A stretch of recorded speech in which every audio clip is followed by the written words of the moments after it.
Hello, you're watching Uz Report World News with me, Davron Jumayev. President Shavkat Mirziyoyev attended the 14th summit of the Economic Cooperation Organization on March the 4th.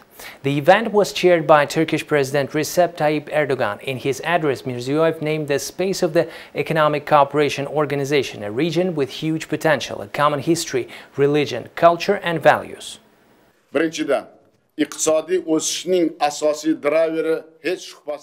The Uzbek president underlined that the existing potential and broad capabilities of the ECO member states were not fully used. Mirziyoyev urged the lifting of trade and transport barriers and the restrictions imposed as part of quarantine measures to increase mutual trade and investment. Uzbek president said the main driver of economic growth is the expansion of trade and investment relations. The total trade turnover of Uzbekistan with the member states of the organization has almost doubled in recent years. Last year, despite the difficult situation, we managed to maintain these volumes. We believe that the time has come to lift the trade and transport restrictions imposed by the organization's countries during the quarantine period. I think that the widespread introduction of digital technologies and e-commerce will significantly facilitate our trade cooperation. Mirziyoyev also said it was necessary to speed up the approval and adoption of the mutual trade agreement proposed by Turkey. He proposed to widely implement solutions for the digitalization of trade and the development of e-commerce. Mirziyoyev emphasized the importance of the construction of the new Mazar-e-Sharif-Kabul-Peshawar railway for ensuring sustainable development, as well as the integration of Afghanistan into regional economic processes. We consider it necessary to cooperate with the Food and Agriculture Organization of the United Nations to develop and adopt a new program of our organization in the field of food security. In this regard, we are ready to organize a regular meeting of the Ministers of Agriculture of the member states in Uzbekistan this year, added Mirziyoyev. In the energy sector, the Uzbek leader urged drawing up and the adoption of a medium-term strategy to widely attract advanced technology solutions and investments, primarily in renewable energy. Attention was also drawn to the importance of joining efforts in the fight against the global consequences of climate change, as well as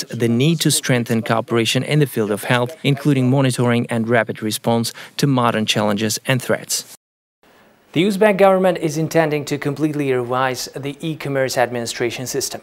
According to the draft published for wide discussion, entities willing to engage in e-commerce on the internet should first notify the tax authorities and receive a special digital code.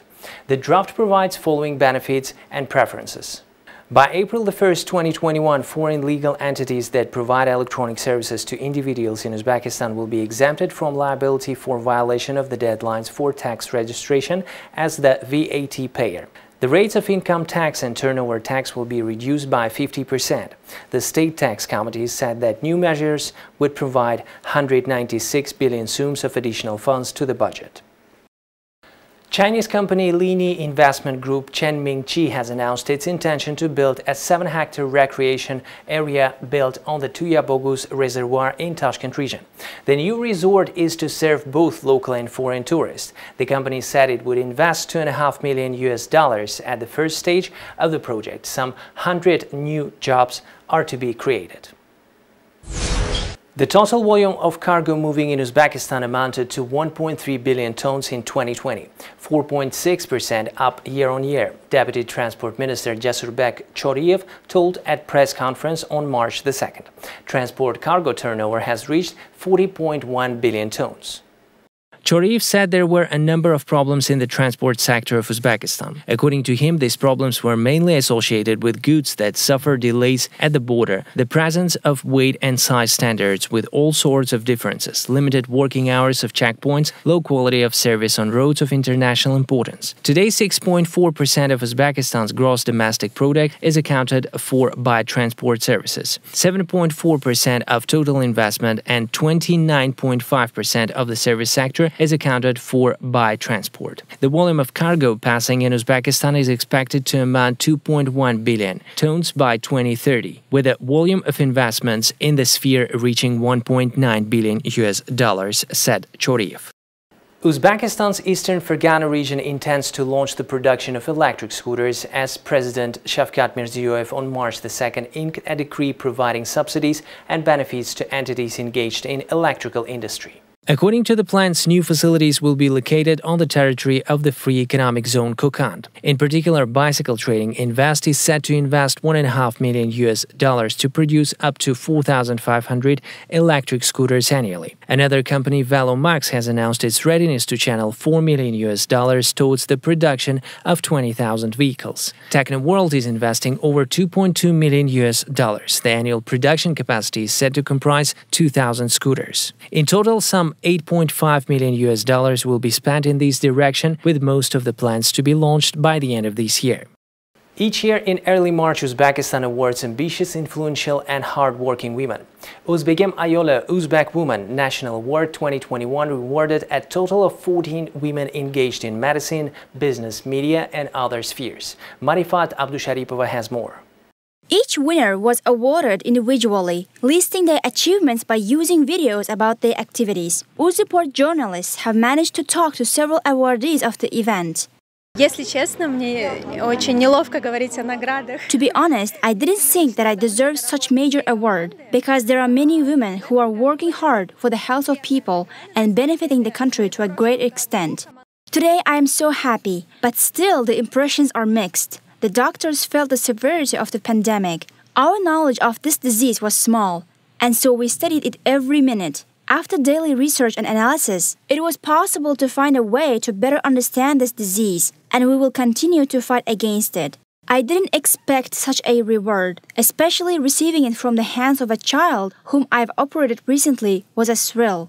And it was a difficult operation, therefore emotions cannot be described in words.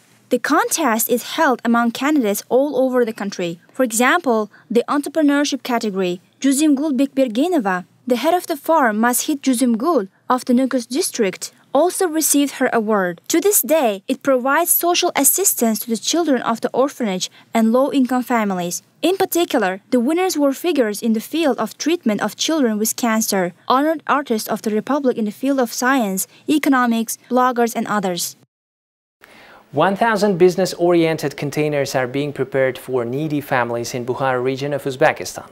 Modular blocks are estimated at $2,200 and can be purchased on a concessional loan. During a recent visit to the region, President of Uzbekistan Shavkat Mirziyoyev got acquainted with the presentation of modular blocks from sea containers. They are designed to create points of consumer services such as shops, hairdressing salons, and sewing workshops. The President approved the idea and ordered to reduce the cost of containers by 30%. This has been another step of the government to support entrepreneurship, provide employment by involving citizens in the service sector. Starting from mid-March this year, CIS countries will be broadcasting 12 Uzbek TV channels as SPB TV has signed an agreement with the National Television and Radio Company of Uzbekistan. In accordance with the signed agreement, for the first time, content in the Uzbek language will receive official access to TV platforms in Russia and the CIS countries. Potentially, the total audience in all distribution zones will be at least 2.5 million viewers. The press service of SPB TV said, viewers will have access to 12 channels of the National Television and Radio Company of Uzbekistan, including news, sports and entertainment. It will be possible to use the electronic program guide, video archive, delayed viewing and other features of online media. According to Greenpeace, the bee population has decreased by 20% worldwide. Due to this fact, honey prices have surged throughout the world. In contrast, this situation has played a different role in Uzbekistan.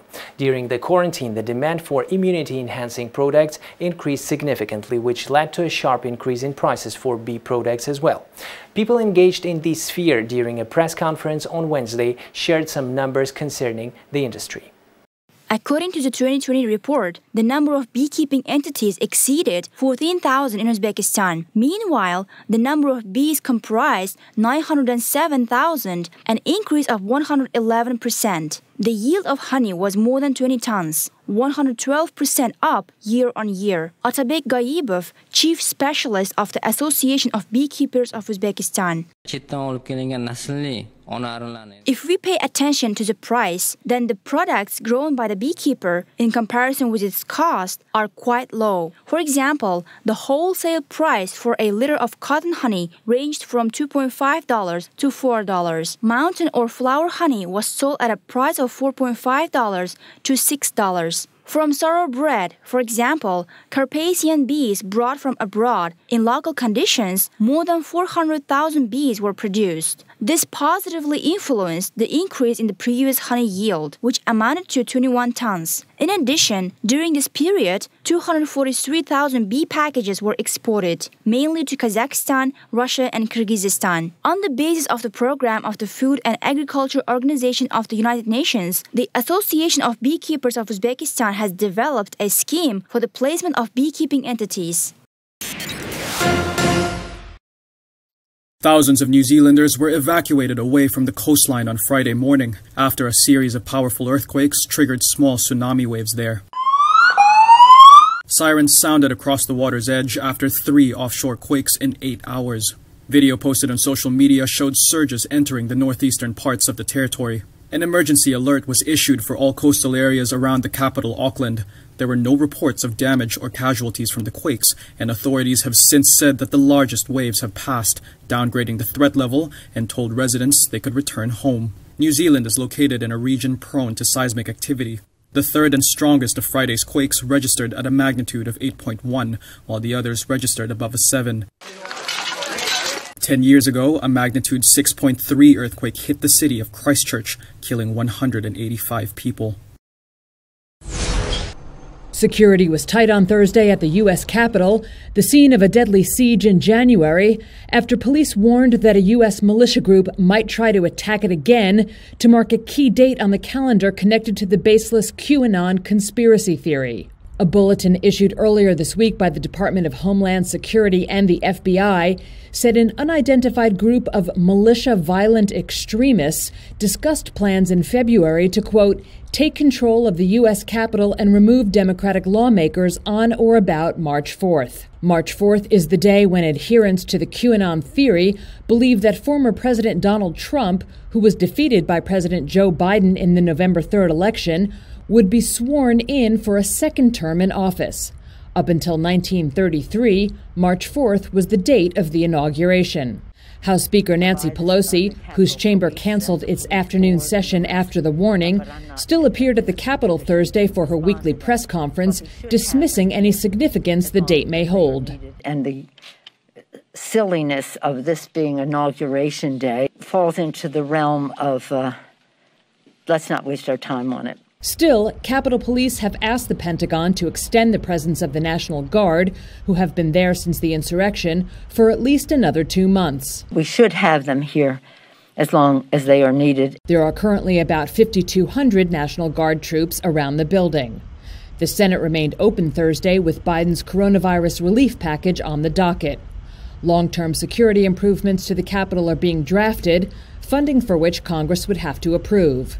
White House Press Secretary Jen Psaki said Thursday that the FBI and DHS both warned that the threat, quote, did not begin or end on January 6th, and that Biden's national security team has been vigilant. In part because we are witnessing a years-long trend of false narratives fueling violence. Federal prosecutors have charged more than 300 people for involvement in the January 6th attack. Those arrested include members of armed militia groups such as the Oath Keepers and the 3 Percenters. The Nasdaq went negative for the year Thursday as Wall Street got the wind knocked out of it for the 3rd straight session as inflation fears continued to grip the market.